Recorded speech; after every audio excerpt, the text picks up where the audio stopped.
Hello friends, welcome back to my channel. మంచి carrot మామిడికాయ పచ్చడి చేసుకుందామండి. సూపర్ ఉంటుంది. కార కారగా, పుల్ల పుల్లగా, తీయగా సూపర్ అంటే సూపర్ ఉంటుంది. దీనికోసం నేను ముందుగా ఒక 200 గ్రామ్స్ క్యారెట్ తీసుకుంటున్నాను అనమాట. దీనికి ఒక పెద్ద పుల్లటి మామిడికాయ తీసుకుంటున్నాను.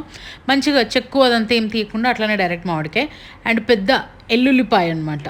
ఎల్లుల్లిపాయ అండ్ సరిపడా ఉప్పు అండ్ కారం కూడా యాడ్ చేసుకుందామండి. కొంచెం మంచిగా స్పైసీ ఉండాలి కనుక 2 స్పూన్స్ కారం వేసుకోండి. అది మంచిగా కచ్చాపచ్చాగా నూరేసుకోండి, రుబ్బుకొని మీ ఇష్టం ఏమన్నా వేసుకోండి. తర్వాత ఇంకొక ప్యాన్లో కొంచెం ఆయిల్ తీసుకొని మెంతులు వేసుకుంటున్నాను. మెంతులు మాత్రం కొంచెం ఎక్కువే ఉండాలి అండ్ జీలకర్ర ఆవాలు కూడా యాడ్ చేసుకుంటున్నాను అనమాట.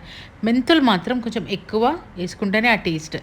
అండ్ ఇంగు కూడా యాడ్ చేసేసి ఎండుమిర్చి వేసి కరివేపాకు ఇది కూడా చాలా మస్ట్ అండి. ఇది మంచిగా పచ్చడి మనకి ఒక 1 వీక్ ఉంటుంది. సో కచ్చపచ్చగా నూరుకున్న ఈ మామిడికాయ పచ్చడి అంతా ఇందులో వేసేసి మంచి కలిపేసుకుందాం ఆయిల్లో. క్యారెట్ తీయదనము, ఆ మామిడికాయ పులుపు, కారము భలే ఉంటుంది టేస్ట్ అయితే. మంచిగా ఒక 2 మినిట్స్, ఎందుకంటే ఇది నేను చెప్పాను కదా 1 వీక్ అయినా ఉంటుంది పచ్చడి అని చెప్పేసి, మంచిగా ఆయిల్లో ఇనికిపోయేంత వరకు దీన్ని కుక్ చేసుకోండి. హార్డ్లీ 2 to 3 మినిట్స్ పడుతుంది, అంతకంటే ఎక్కువ ఏం పట్టదు. బట్ టేస్ట్ వైజ్ అయితే అద్దిరిపోతుంది.